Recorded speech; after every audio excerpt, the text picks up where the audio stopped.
रऊत तीसरा बाप। नोमी की सलाह। फिर उसकी सास नोमी ने उससे कहा, मेरी बेटी, मैं तेरे आराम की ख्वाहिशमंद हूँ ताकि तेरा भला हो। और अब बोझ जिसकी लौंडियों के साथ तू रही हमारा रिश्तेदार है। देख, वो आज की रात खलियान में जो फटकेगा। बस तू नहा और खुशबू लगा और अच्छे कपड़े पहन और खलियान को जा। और जब तक वो खाने पीने से फारिग ना हो अपने आप को उस पर जाहिर ना कर। और जब वो सोए तो उसके सोने की जगह देख, तब अंदर जा और उसके पाँव पर से कपड़ा हटा और वहीं पड़ी रह। और जो कुछ तुझे करना मुनासिब है वो तुझे बताएगा। तो उसने उससे कहा कि जो कुछ तूने मुझे कहा है मैं करूँगी। और वो खलियान को गई और जैसा उसकी सास ने कहा था किया। बोझ का वादा।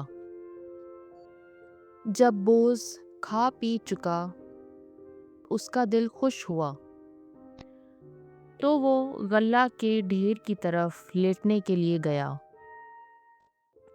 तो वो आहिस्ता से आई और उसके पाँव पर से कपड़ा हटाया और वहीं लेट गई।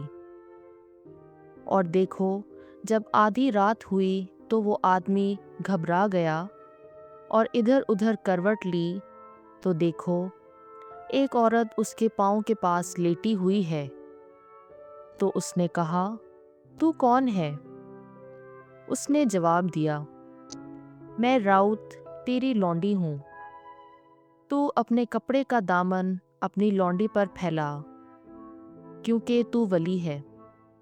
वो बोला, खुदावंद की तरफ से मुबारक हो तू ए बेटी, क्योंकि तेरी पिछली मेहरबानी पहली से ज़्यादा है। क्योंकि तू जवानों के पीछे ख्वाह गरीब ख्वाह अमीर हो नहीं गई।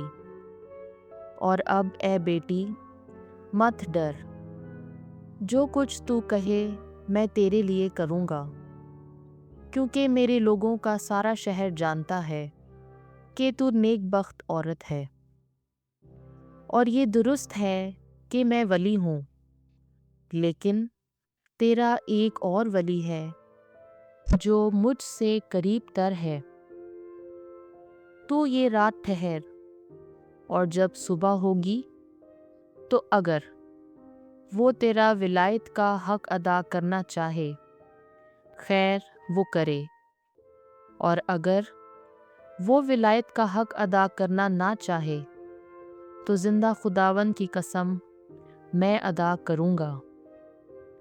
बस सुबह तक तू सोती रह। वो उसके पाँव के पास सुबह तक सोती रही, और पेशतर इसके कि इंसान एक दूसरे को पहचान सके उठी।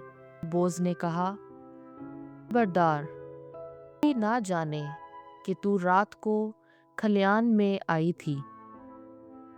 फिर उसने कहा, अपने ऊपर की चादर ला और उसे पकड़े रह।